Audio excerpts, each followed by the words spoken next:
رجب اور شعبان دونوں انتہائی برکت والے مہینے ہیں، کیونکہ اللہ کے نبی صلی اللہ علیہ وسلم نے ان کے حق میں برکت کی دعا مانگی۔ آپ علیہ السلام نے فرمایا، اللہم بارک لنا فی رجب و شعبان و بلغنا الی رمضان۔ اے اللہ، رجب اور شعبان ان دونوں مہینوں کو برکت والا بنا دے اور رمضان شریف تک ہمیں خیریت و عافیت کے ساتھ پہنچا دے۔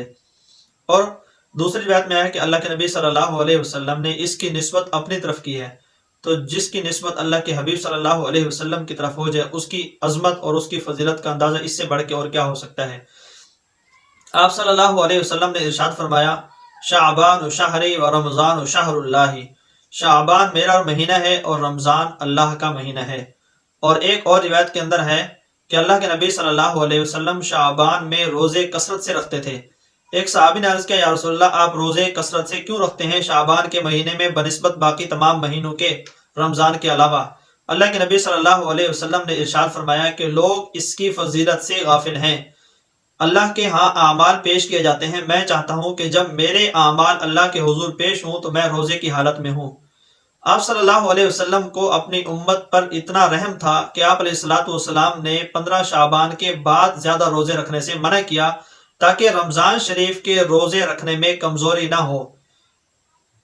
اور ایک حدیث میں آتا ہے کہ اللہ کے نبی صلی اللہ علیہ وسلم نے ارشاد فرمایا کہ رجب کے مہینے کو ایسی فضیلت ہے جیسے قرآن مجید کو باقی تمام کتابوں پر، اور شعبان جو رمضان سے ایک مہینہ پہلے اب جو مہینہ چل رہا ہے، اور شعبان کے مہینے کو ایسی فضیلت ہے جیسے مجھ محمد صلی اللہ علیہ وسلم کو تمام انبیاء علیہ الصلوۃ والسلام پر، اور رمضان شریف کو ایسی فضیلت حاصل ہے جیسے اللہ تبارک و تعالیٰ کو اپنی تمام مخلوقات پر۔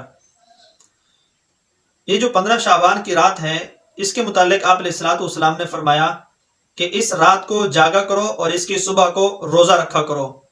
ایک نفلی روزے کا ثواب 70 سال کی مسافت انسان جہنم سے دور ہو جاتا ہے، اور ایک مسافت کا فاصلہ آسمان اور زمین کے برابر کا جتنا خلا ہے، یہ ایک مسافت ہے۔ تو 70 مسافت ایک روزہ رکھنے سے انسان جہنم کی آگ سے دور ہو جاتا ہے۔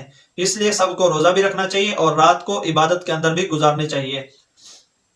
اور ایک روایت میں آتا ہے کہ اس رات اللہ تبارک و تعالی قبیلہ کلب کی بکریوں کی تعداد کے برابر گناہ گاروں کی بخشش فرماتا ہے، اور دوسری روایت کے مطابق تقریباً اس قبیلے کی بکریوں کی تعداد 20,000 کے لگ بھگ تھی۔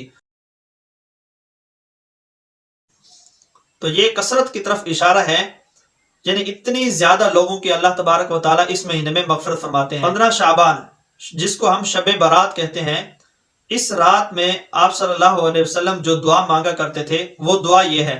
آپ جنت البقیع میں سجدے کی حالت میں اللہ تعالیٰ سے یہ دعا مانگ رہے تھے، اعوذ بعفوک من عقابک واعوذ برضاک من سخطک واعوذ بک منک جل وجہک اللہم لا احصی ثناء علیک کما ثنیت علی نفسک۔ آپ علیہ السلام نے فرمایا، اے عائشہ، یہ تو بھی یاد کر لے، جبرائیل علیہ السلام نے مجھے بتایا، اس کو سجدے میں بار بار پڑھا کرو، اس کو زیادہ سے زیادہ شیئر کریں تاکہ جتنے زیادہ لوگوں تک یہ پہنچ پائے گی۔ رات کو وہ عبادت کریں گے، صبح کا روزہ رکھیں گے، اس کا ثواب آپ سب کو بھی ہوگا۔